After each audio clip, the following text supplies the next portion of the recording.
Hello students, welcome to Yachna Science classes. How are you all? I hope you all are fine. As you all know that we have completed chapter number 1 and today we are going to start chapter number 2, that is biological classification.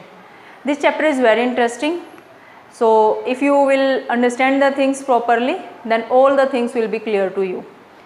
So biological classification include these topics. सबसे पहले हम discuss करेंगे अलग अलग type classification system के, कौन कौन से टाइप्स हैं, क्लासिफिकेशन किस किस तरीके से की गई है.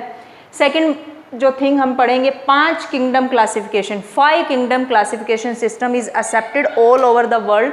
5 किंगडम क्लासिफिकेशन सिस्टम को हमने डिटेल में पढ़ना है, जिसमें फर्स्ट है Monera, second Protista, third Fungi, fourth Plantae and fifth Animalia. Plantae chapter अलग से है, चैप्टर नंबर 3. एनिमलिया का चैप्टर नंबर 4 अलग से है. तो इस चैप्टर में हमने मोनेरा, प्रोटिस्टा और फंजाई के बारे में ही डिस्कस करना है. सो 5 किंगडम क्लासिफिकेशन सिस्टम को ही क्यों एक्सेप्ट किया गया और इसके अलावा और कौन कौन से क्लासिफिकेशन सिस्टम थे, सबसे पहले हम उनकी बात करने वाले हैं. First thing 2 kingdom classification system. 2 kingdom classification system. This system was given by the scientist Carolus Linnaeus. Binomial nomenclature दिया था इन्होंने, तो 2 किंगडम क्लासिफिकेशन सिस्टम भी इन्होंने दिया था. इन्होंने बताया था कि 2 kingdom are there. First one is Plantae and second one is Animalia. इनसे पहले एक और आए थे एरिस्टोटल, उनके बारे में मैं यहाँ लिख देती हूँ. एरिस्टोटल, कैरोलस लीनियस से पहले एरिस्टोटल आए थे. इन्होंने भी 2 किंगडम क्लासिफिकेशन सिस्टम दिया था, प्लेंटे एंड एनिमलिया के बारे में. 2 किंगडम बनाई थी.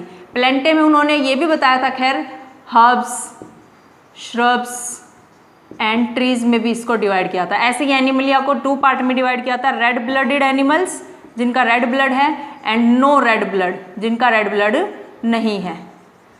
तो बहुत ही कि वो इतना अच्छा सिस्टम नहीं था ये क्लासिफिकेशन का, जिसके अंदर इन्होंने 2 किंगडम में इन्होंने क्लासिफाई किया था.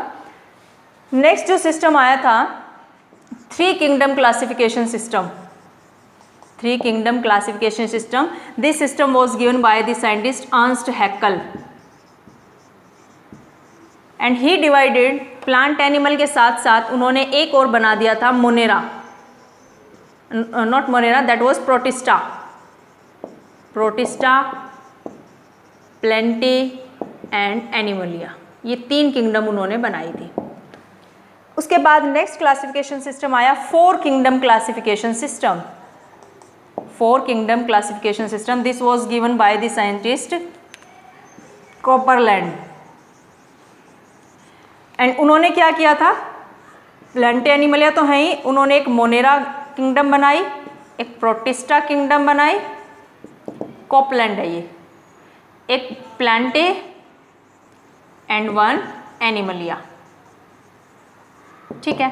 उसके बाद जो सिस्टम आया है वो था 5 किंगडम क्लासिफिकेशन सिस्टम, जिसको वेल एक्सेप्ट किया गया. इसको हम डिटेल में बाद में पढ़ेंगे. एक और सिस्टम आया था 6 kingdom classification system. 6 kingdom classification system. This system was Carl Woese. It was given by Carl whose.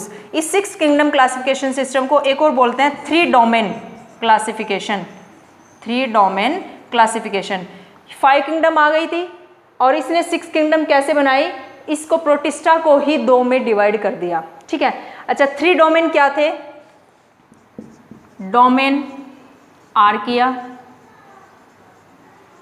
Domain bacteria and domain eukaryotic. ठीक है, ये 3 डोमेन्स थे. तो these all are kingdom classification system. However in NCERT these are, इन पर कोई stress नहीं दिया गया इतना ज़्यादा. मेनली 5 किंगडम क्लासिफिकेशन सिस्टम को हमने पढ़ना है. ठीक है. अब हम आगे करते हैं. 5 किंगडम क्लासिफिकेशन सिस्टम जो है it is well accepted all over the world. That's why we are to discuss this in detail. इसी को हमने डिटेल में पढ़ना है. So 5 kingdom classification system, 5 kingdom classification. This also known as natural system of classification. Natural system of classification. Why it is so? Natural system classification उसको बोला जाता है जिस सिस्टम में ज़्यादा से ज़्यादा कैरेक्टर्स को लेकर बेस तैयार किया गया, क्राइटेरिया बनाया गया, उसके बेस पर ऑर्गेनिज्म को डिवाइड किया गया है. लाइक कुछ साइंटिस्ट में ये क्या था कि जो मूव करते हैं वो सब एनिमल की कैटेगरी में, या जो फोटोसिंथेसिस करते हैं वो सब प्लांट की कैटेगरी में. ठीक है, तो इस तरह से उन्होंने डिवाइड किया था. बस उन्होंने एक या दो बेस लिया ना. तो नेचुरल सिस्टम क्लासिफिकेशन में तो बहुत सारे कैरेक्टर्स को बेस लिया जाता है, क्राइटेरिया बनाया जाता है. This system of classification was given by the scientist R.H. Whittaker. R.H. Whittaker. Clear. Now कौन कौन से क्राइटेरिया थे? What was the criteria used by R.H. Whittaker? किस क्राइटेरिया के बेस पे उन्होंने 5 किंगडम क्लासिफिकेशन दी? फर्स्ट, सेल स्ट्रक्चर के बेस पे. Second, thallus organisation. Third, mode of nutrition. Okay, reproduction and phylogenetic relationship. Phylogenetic relationship. These were the criteria used by R.H. Whitaker to give the 5 kingdom classification. Now कौन कौन सी kingdom है वो? First is Monera, second Protista, third Fungi, fourth Plantae and fifth is Animalia. See, Monera वो prokaryotic. Monera अकेली kingdom ऐसी है जिसके अंदर प्रोकैरियोटिक ऑर्गेनिज्म है, बाकी सभी कैसे हैं? Eukaryotic. Eukaryotic. Clear. Next thing, इनकी जो सेल वॉल है, मोनेरा की जो सेल वॉल है, it is non cellulosic. Non cellulosic cell wall. इनकी जो सेल वॉल बनी हुई है वो सेल्यूलोज की नहीं बनी हुई है, पेप्टाइडोग्लाइकन की बात करेंगे उसकी. प्रोटिस्टा की जो सेल वॉल है ये प्रेजेंट ही सबके अंदर नहीं होती. इट इज प्रेजेंट इन सम. कुछ के अंदर सेल वॉल होती है, कुछ के अंदर नहीं होती है. बहुत ही इंटरेस्टिंग ग्रुप है प्रोटिस्टा. इसके अंदर कुछ कैरेक्टर होते हैं, कुछ में नहीं होते हैं, कुछ मेंबर में कुछ है तो दूसरे में नहीं है, इस तरह की कैरेक्टरिस्टिक है. फंजाई के अंदर जो सेल वॉल है ये काइटिन की बनी हुई है, chitin cell wall. You can say non cellulosic. Plantae के अंदर जो सेल वॉल है cellulosic cell wall. Cellulosic cell wall, cellulose की बनी हुई है. एनिमल के अंदर सेल वॉल है ही नहीं, no cell wall. Clear. Next thing जो इनके अंदर डिफरेंस करती है मोनेरा के अंदर या प्रोटिस्टा, इन पांचों के ग्रुप के अंदर, ये जो मोनेरा होते हैं these are autotrophic as well as heterotrophic. दोनों तरह के ऑर्गेनिज्म होते हैं. प्रोटिस्टा भी autotrophic as well as heterotrophic. Nutrition है ये autotrophic which make their own food, जो अपना खाना खुद बनाते हैं. Heterotrophic which depend on other for their food, जो दूसरों पे डिपेंड करते हैं अपने फूड के लिए. फंजाई जो हैं ये कैसी होती है? हेट्रोट्रॉफिक, जो दूसरों के ऊपर अपने खाने के लिए डिपेंड करती हैं. Plantae are autotrophic which make their own food, जो अपना खाना खुद बनाते हैं. एनिमल तो you know they are heterotrophic, they depend on plants or animals for their food. अगर हम सेल स्ट्रक्चर की बात करें तो मोनेरा जो होता है इट इज सेलुलर. कैसा होता है? सेलुलर. ये सेल होती है इसमें. प्रोटिस्टा इज ऑल्सो सेलुलर, ये भी सेल ही होती हैं. फंजाई सेलुलर प्लस टिश्यू, इनके अंदर सेल भी बन जाते हैं, टिश्यू भी बन जाती है. Plantae cell as well as tissue. And Animalia cell, tissue, organ and organ system. थोड़ा खचपच हो गया है बट सब कुछ यहाँ पर लिखा हुआ है कि पांचों किंगडम क्लासिफिकेशन, 5 किंगडम क्लासिफिकेशन जो सिस्टम बनाया गया था वो किस बेस पे बनाया गया था. However, this table is also given in NCERT. I just try to make you understand. I hope it is clear. So we are to discuss Monera kingdom in detail today. आज हम Monera kingdom के बारे में पढ़ेंगे.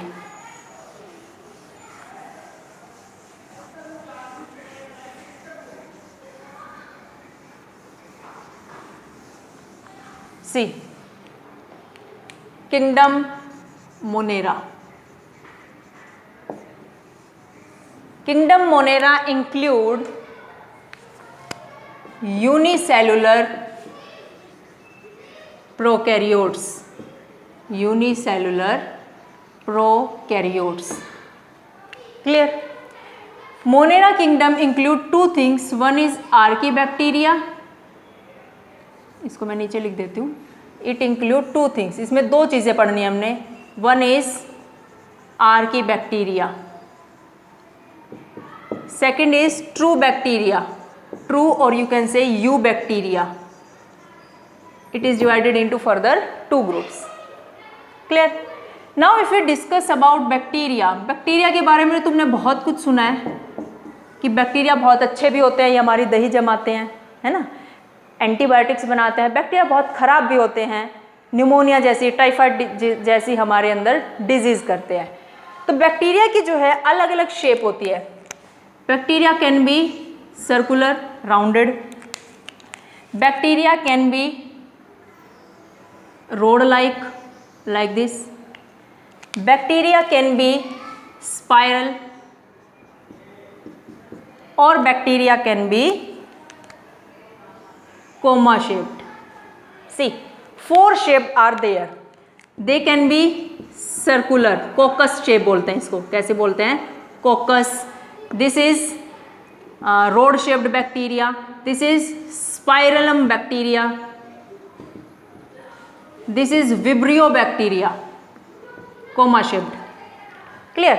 जो ये कोकस है ये चेन की फॉर्म में भी हो सकते हैं और they can be in group, ये किसी ग्रुप की फॉर्म में भी होते हैं.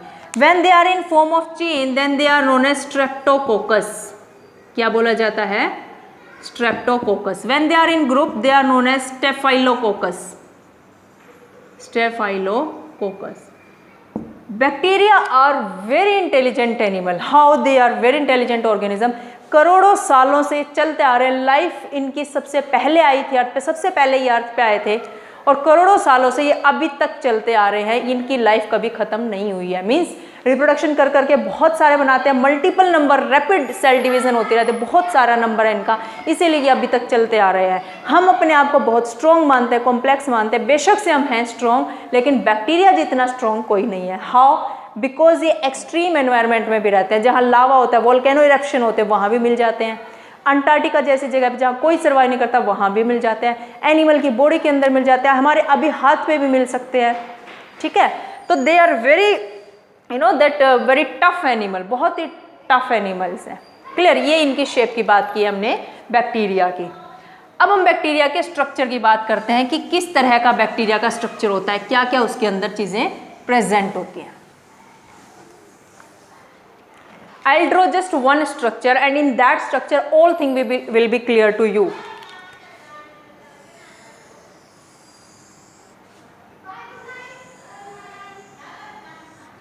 Bacteria have 3 cell envelope. 3 covering होते हैं बैक्टीरिया की. See, clear? And one is this one.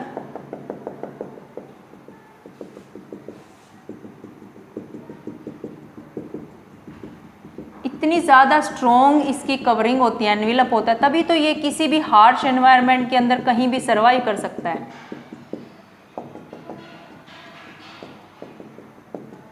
अब हमारे को देखो, एनिमल्स को, हमारे पास तो सेल वॉल ही नहीं है ना, इनके पास 3 है. See, this is cell membrane,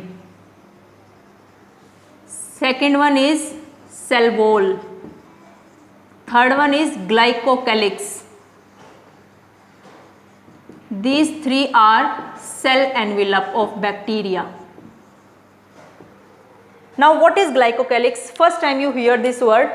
Glycocalyx can be tough, hard covering भी हो सकती है, can be loose covering भी हो सकती है. When it is tough, then it is known as when it is loose, then it is known as slime layer. Tough को capsule. Yes, when it is tough then it is known as capsule. Whenever it has to face stress or it has to protect itself from antibiotics, किसी danger से, खतरे से बचना होता है तो ये अपने कैप्सूल को बना लेता है, टफ बना लेता है. Next thing is bacteria have flagella. इसके पास क्या होता है?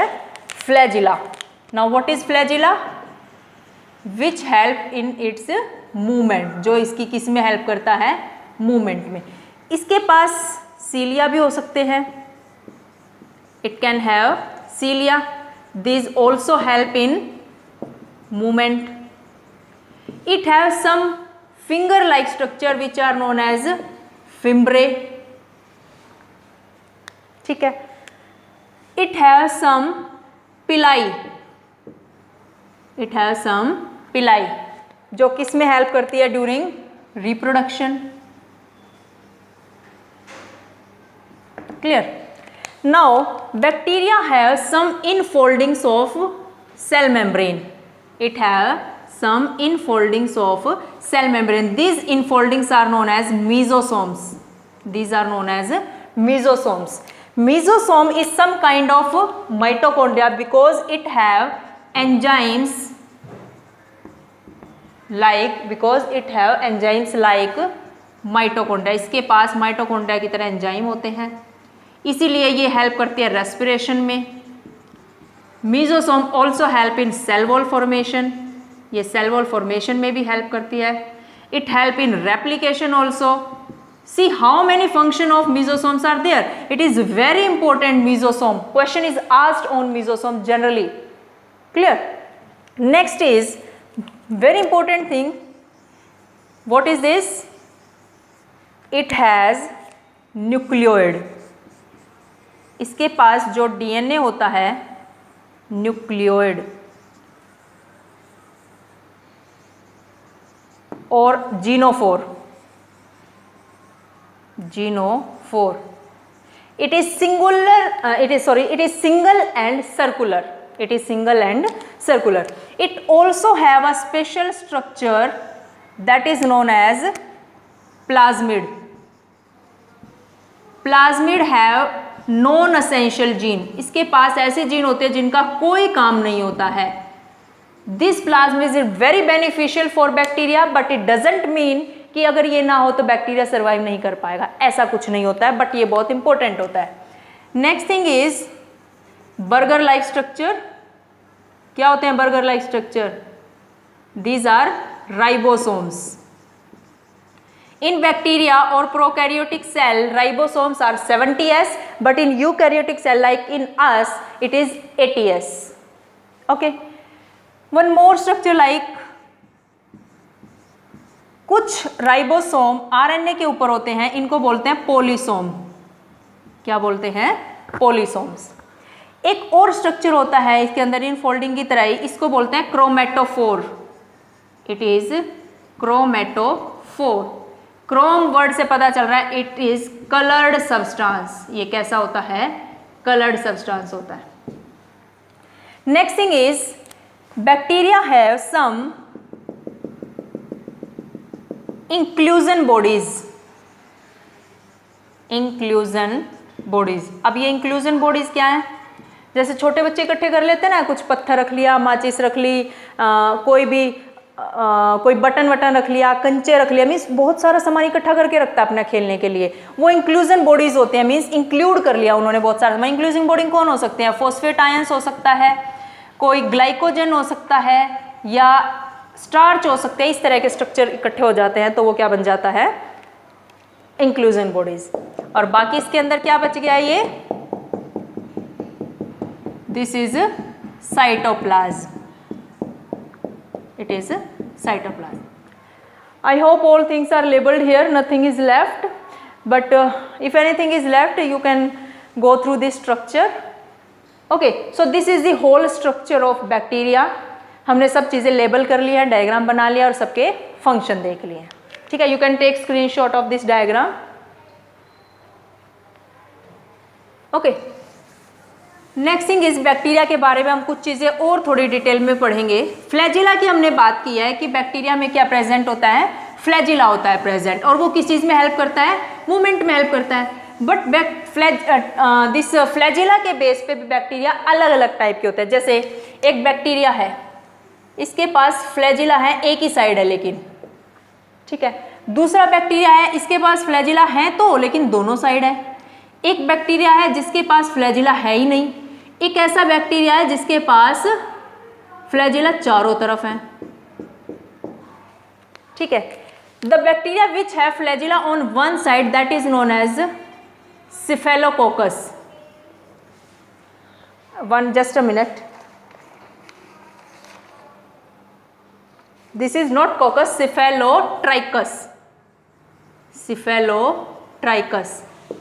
This bacteria is Amphitrichus. Amphi means both, दोनों साइड बैक्टीरिया के फ्लैजिला है।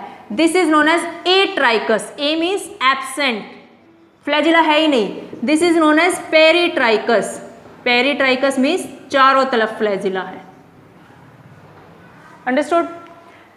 Next thing is we will discuss now bacterial respiration. Bacteria के रेस्पिरेशन की बात करते हैं। Bacterial respiration, bacterial respiration is of two type, aerobic respiration and anaerobic respiration.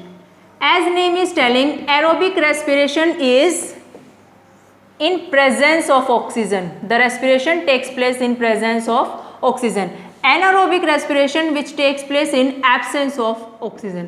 सबसे पहले तो तुम्हें रेस्पिरेशन टर्म क्लियर होनी चाहिए कि होती क्या respiration. Respiration means the process of breakdown of food in presence, process of breakdown of food to give energy. Energy देने के लिए फूड का ब्रेकडाउन होना जरूरी है। वो ऑक्सीजन की प्रेजेंस में भी हो सकता है, ऑक्सीजन की एब्सेंस में भी हो सकता है। अगर ऑक्सीजन की प्रेजेंस में होता है तो वो एरोबिक रेस्पिरेशन है, एब्सेंस में होता है तो वो एनारोबिक रेस्पिरेशन है। अब on the basis of aerobic and anaerobic bacteria दो तरह के हो जाते हैं। First one is obligate aerobes, इसी में सेकेंड टाइप है फैकल्टेटिव एनएरोब्स। डोंट बी कंफ्यूज कि मैंने एरोबिक में एनारोबिक रख दिया, ठीक लिखा, ये गलत नहीं है। एनारोबिक में भी इस तरह की दो टाइप हो जाएंगी। First is obligate anaerobes, second is facultative aerobes. देखो अब ये क्या टर्म है, ध्यान से देखो। ओब्लिगेट का मीनिंग होता है मजबूरी,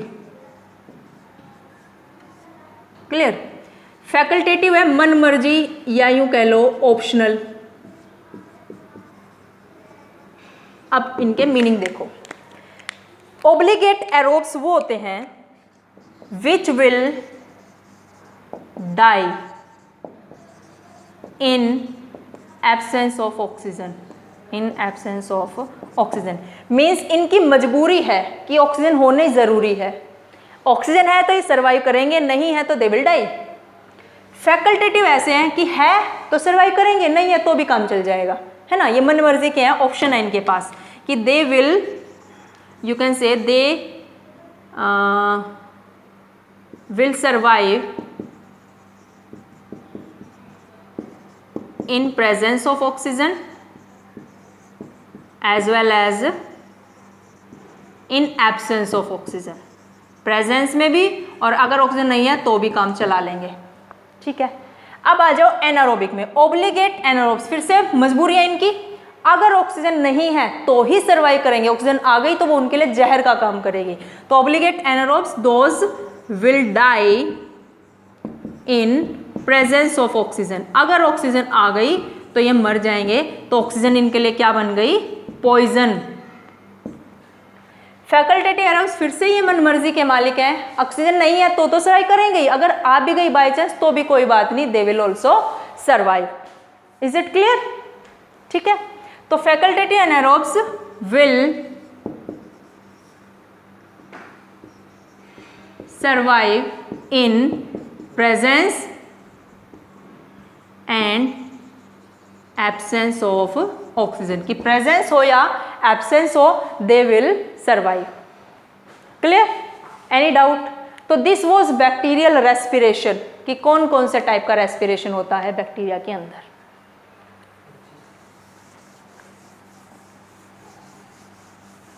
next is bacterial nutrition. Bacterial nutrition, it is also of two type. कौन कौन से टाइप हैं? Autotrophic nutrition and heterotrophic nutrition. Auto means self, I can write here, auto means self. Trophic होता है नरिशमेंट, जो अपनी नरिशमेंट खुद बनाते हैं, अपना न्यूट्रिशन खुद बनाते हैं। हेटेरो मीन्स डिफरेंट, और you can say other. Trophic again nourishment, जो अपने फूड के लिए दूसरों पे डिपेंड होते हैं, वो हेटेरोट्रॉफिक। यानी बैक्टीरिया फोटोसिंथेटिक भी है, ऑटोट्रॉफिक भी है और हेटेरोट्रॉफिक भी, अपना खुद भी बना लेता है लेकिन दूसरों पे भी डिपेंड करता है। ठीक है। Autotrophic can be of two types, या फर्दर दो तरह का है। फोटोसिंथेटिक, कुछ बैक्टीरिया तो फोटोसिंथेटिक होते हैं, फोटोसिंथेसिस करते हैं, कुछ कीमोसिंथेटिक होते हैं। अब ये क्या नई चीज़ है? फोटोसिंथेसिस तो सबने सुनी है, कीमोसिंथेसिस क्या है? ठीक है। फोटो मीन्स लाइट की प्रेजेंस में जो अपना फूड बनाते हैं, केमियो मीन्स केमिकल की प्रेजेंस में जो अपना फूड बनाते हैं। देखो फोटोसिंथेटिक फिर फर्दर दो टाइप के हो जाते हैं। कौन कौन से? Anoxygenic and oxygenic. एनऑक्सीजेनिक वो which does not evolve oxygen, which does not evolve oxygen, जो ऑक्सीजन इवॉल्व नहीं करते। सबको पता है फोटोसिंथेसिस में ऑक्सीजन निकलती है। एनऑक्सीजेनिक बैक्टीरिया वो है जो उनकी में नहीं निकलती। ठीक है। ऑक्सीजेनिक वो which इवॉल्व ऑक्सीजन, जो ऑक्सीजन इवॉल्व करते हैं। देखो अब फोटोसिंथेसिस में क्या होता है? Carbon dioxide and water react in presence of what? Sunlight and chlorophyll, and they form carbohydrate बनाते हैं, सम काइंड ऑफ ग्लूकोज यानी, और ऑक्सीजन इवॉल्व होती है। ये प्रोसेस है फोटोसिंथेसिस। अगर तो ऑक्सीजन इवॉल्व हो रही है तो वो बैक्टीरिया ऑक्सीजेनिक हो जाएगा, अगर ऑक्सीजन इवॉल्व नहीं हो रही है तो वो बैक्टीरिया एनऑक्सीजेनिक हो जाएगा। अब आते हैं कीमोसिंथेटिक में।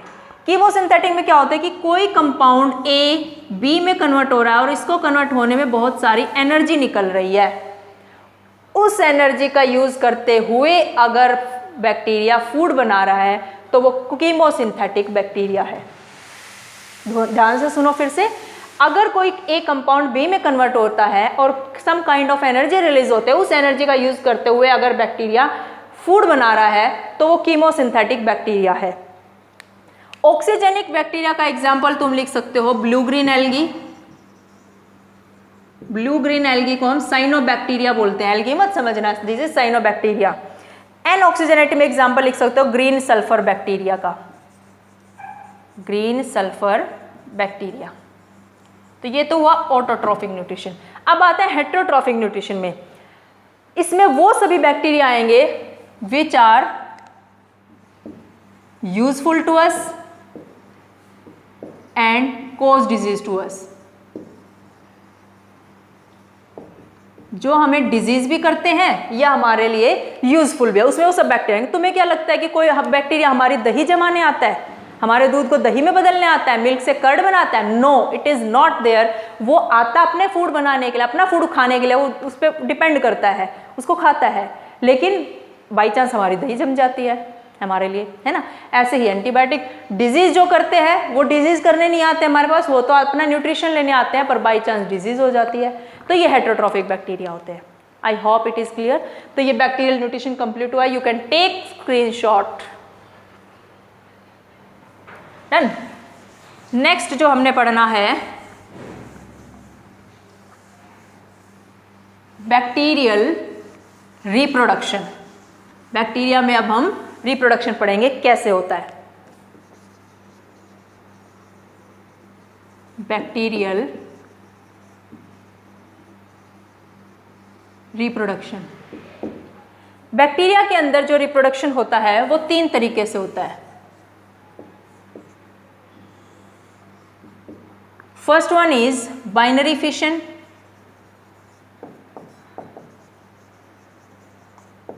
second one is endosspore formation, and last one is genetic recombination.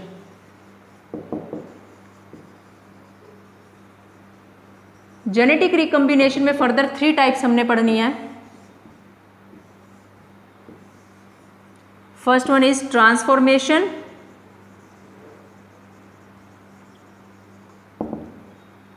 second is transduction, and third one is conjugation. See, binary fission. Bi means 2, fission means split और break, 2 में टूट जाना। 10th क्लास में बहुत पढ़ा है तुमने, ये अमीबा का पढ़ा था, है ना। तो बाइनरी फिशन में क्या होता है, सपोज एक बैक्टीरिया है, ये इसका डीएनए है, तो ये बैक्टीरिया क्या करता है, अपने डीएनए की कॉपी कर लेता है, अपने डीएनए को रेप्लिकेट कर लेता है, फिर फर्दर ये 2 में डिवाइड हो जाता है, एक ये बैक्टीरिया और एक ये, इसके पास एक डीएनए आ गया, इसके पास एक डीएनए यानी न्यूक्लियोइड आ गया। जो ये 2 बने हैं इनको क्या बोलेंगे, डॉटर सेल्स। ये पेरेंट सेल थी और ये हो गई डॉटर सेल्स। डॉटर सेल ही क्यों बोला, सन सेल क्यों नहीं बोला, क्योंकि इसने फर्दर फिर से रिप्रोडक्शन करना है, बेबी को जन्म तो फीमेल ही देगी ना, तो इसलिए इसको डॉटर सेल बोला है, सन सेल नहीं बोला है। तो ये वो बाइनरी फिशन। एंडोस्पोर फॉर्मेशन में अब क्या होता है, सी ये एक बैक्टीरिया है, इसके पास अपना न्यूक्लियोइड है, ये डीएनए है, ये अपने डीएनए की कॉपी कर लेता है, ये न्यूक्लियोइड बना लिया इसने, कर ली कॉपी, और उसके चारों तरफ बहुत ही टफ कवरिंग बना लेता है, बहुत स्ट्रॉन्ग वॉल बना लेता है। इस स्ट्रॉन्ग वॉल को एंडोस्पोर बोलते हैं। क्या बोलते हैं, एंडोस्पोर। क्यों बना लेता है, मीन्स वेनेवर इसको लगा कि तेरी मौत आने वाली है, तेरे को अब मरना है, you have to be die, और कोई और डेंजर इसको आने वाला है, ये खुद तो मर जाता है और इस एंडोस्पोर को रिलीज कर देता है, और whenever favourable condition are there, तो इस एंडोस्पर्म से एक नया बैक्टीरिया बन जाता है। तो मैं यहाँ पे क्या लिखूं, endospore will make new bacterium when old bacterium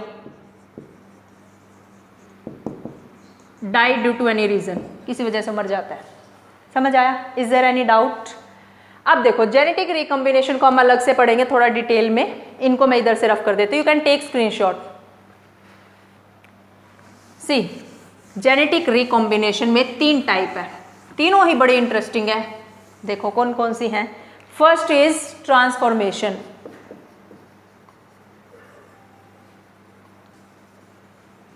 transform हो जाना, चेंज हो जाना। कोई बैक्टीरिया था, बेचारा टूट गया किसी वजह से, डाई और रप्चर हो गया, टूट गया, इससे इसका जो ये जेनेटिक मटेरियल था ये बाहर आ गया। ये क्या है, न्यूक्लियोइड। Nucleoid clear. अभी इसका जेनेटिक मटेरियल बाहर आ गया है, तो दूसरा बैक्टीरियम है, क्या है, दूसरा बैक्टीरियम, उसकी टेंडेंसी है, सी ये एक बैक्टीरियम है, ये इसका न्यूक्लियोइड है, ठीक है। It has tendency to absorb foreign genetic material, foreign genetic material. ये बाहर किसी के भी जेनेटिक मटेरियल, जरूरी नहीं बैक्टीरिया का, किसी के भी जेनेटिक मटेरियल को एब्जॉर्ब कर लेता है, ये इसने एब्जॉर्ब कर लिया। तो अब ये कैसा बैक्टीरिया बन गया, ट्रांसफॉर्म्ड बैक्टीरिया। ट्रांसफॉर्म हो गया, ये चेंज हो गया, इट इज ट्रांसफॉर्म्ड बैक्टीरिया। फिर ये डिवाइड हो जाएगा, 2 बैक्टीरिया बन जाएंगे। एनी डाउट, ट्रांसफॉर्मेशन हो गया है। सेकेंड टाइप हमने करनी है अब transduction. Second type is transduction. Transduction में क्या होता है, एक बैक्टीरिया है, ये इसका न्यूक्लियोइड है, जेनेटिक मटेरियल है, एक वायरस आ जाता है। बैक्टीरिया को डिजीज करने वाला कौन सा वायरस होता है, bacteriophage. Bacteriophage.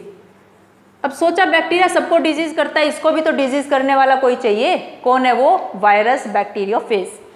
What it do, हमने पढ़ा कि ये क्या करता है, ये अपना जेनेटिक मटेरियल इस बैक्टीरिया में छोड़ देता है। आ गया, जैसे इसका ये क्या हो गया, viral genome, viral genetic material, you can write viral genetic material, ये इसके अंदर आ जाता है। फिर ये इसके अंदर कट लगाता है, बैक्टीरिया के जेनेटिक मटेरियल में कट लगाता है और खुद को इसमें इंसर्ट कर लेता है। सी अगली स्टेज क्या होगी, ये बैक्टीरिया का जीनोम था, इसमें जगह जगह कट लग गए और वायरस का बैक्टीरिया, इस वायरस का जो है जीनोम इसमें आ गया। ठीक है, और जब वायरस का जीनोम आएगा साथ साथ रेप्लिकेशन होगा, तो इसके अंदर क्या बन जाएंगे, वायरस के बहुत सारे पार्टिकल बन जाएंगे, बहुत सारे वायरस बन जाएंगे, बहुत सारा बैक्टीरियोफेज बन जाएगा और एक टाइम आएगा जब ये रप्चर हो जाएगा और ये सारे बैक्टीरियोफेज बाहर आ जाएंगे। अब बाय मिस्टेक क्या होगा, इस बैक्टीरियोफेज में इसका अपना तो होगा ही जेनेटिक मटेरियल, कुछ पार्ट इसके अंदर बैक्टीरिया का भी आ जाएगा। क्या हो जाएगा, बैक्टीरिया का भी कुछ पार्ट आ जाएगा। Whenever it will go to attack on other bacterium, किसी दूसरे बैक्टीरियम पे जब ये अटैक करने जाएगा तो ये दूसरे बैक्टीरिया का पार्ट इसमें डाल देगा, इससे वो बैक्टीरिया में रिप्रोडक्शन हो गई, ट्रांसडक्शन हो गया। समझ आ गया, any doubt, this was transduction.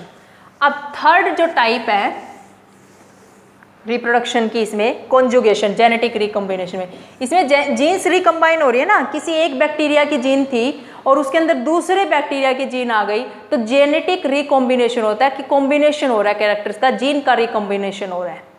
Third type is conjugation. Conjugation में अब क्या होता है, इसमें one bacterium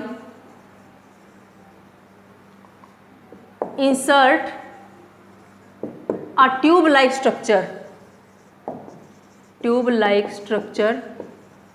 called pili into another bacterium, देखो क्या होता है, ये एक बैक्टीरियम है, इसके पास अपना न्यूक्लियोइड है और इसके पास एक खास बात है, एक प्लाज्मिड है जिसको बोलते हैं एफ प्लाज्मिड। क्या बोलते हैं, एफ प्लाज्मिड, और ये होता है फर्टिलिटी प्लाज्मिड। जिसके पास ये प्लाज्मिड होता है उसको एफ पॉजिटिव बैक्टीरिया बोलते हैं। क्या बोलते हैं, एफ पॉजिटिव बैक्टीरिया। एक बैक्टीरिया और है, इसके पास ये न्यूक्लियोइड है और इसके पास ये प्लाज्मिड नहीं है, इसलिए ये बैक्टीरिया हो जाएगा एफ नेगेटिव बैक्टीरिया। क्या हो जाएगा, एफ नेगेटिव बैक्टीरिया। ये अपने प्लाज्मिड की कॉपी बना लेता है और उस कॉपी को पिलाई की हेल्प से इस बैक्टीरिया में ट्रांसफर कर देता है। ठीक है, अब इसके अंदर भी एफ प्लाज्मिड आ गया है, आ गया। अब ये भी क्या बन जाएगा, एफ पॉजिटिव बैक्टीरिया, यानी जिसके अंदर एफ प्लाज्मिड, फर्टिलिटी प्लाज्मिड आ जाएगा, वो एफ पॉजिटिव बैक्टीरिया हो जाएगा। वो भी अब कैपेबल होगा पिलाई इंसर्ट करने के लिए किसी दूसरे बैक्टीरियम में, ताकि उसको क्या बना दे, एफ पॉजिटिव बना दे। Any doubt, I hope it is clear to you. Bacterial reproduction, bacteria की maximum, you can say all the things are clear. अब दो चीज़ें बची हैं जो हम आज डिस्कस नहीं करेंगे, हम नेक्स्ट क्लास में डिस्कस करेंगे। वो क्या बची है, एक तो आर्की बैक्टीरिया को डिटेल में करना है और एक हिट्रोसिस्ट यानी ब्लू ग्रीन एल्गी को डिटेल में करना है। Only two things are left. एक माइकोप्लाज्मा छोटा सा टॉपिक, यानी 10 मिनट्स का मैक्सिमम ये टॉपिक हम नेक्स्ट क्लास में करेंगे। I hope all the things are clear to you. Make notes from my video and also from NCERT book. This will be very helpful to you, and please like, share and subscribe my channel. Thank you everybody.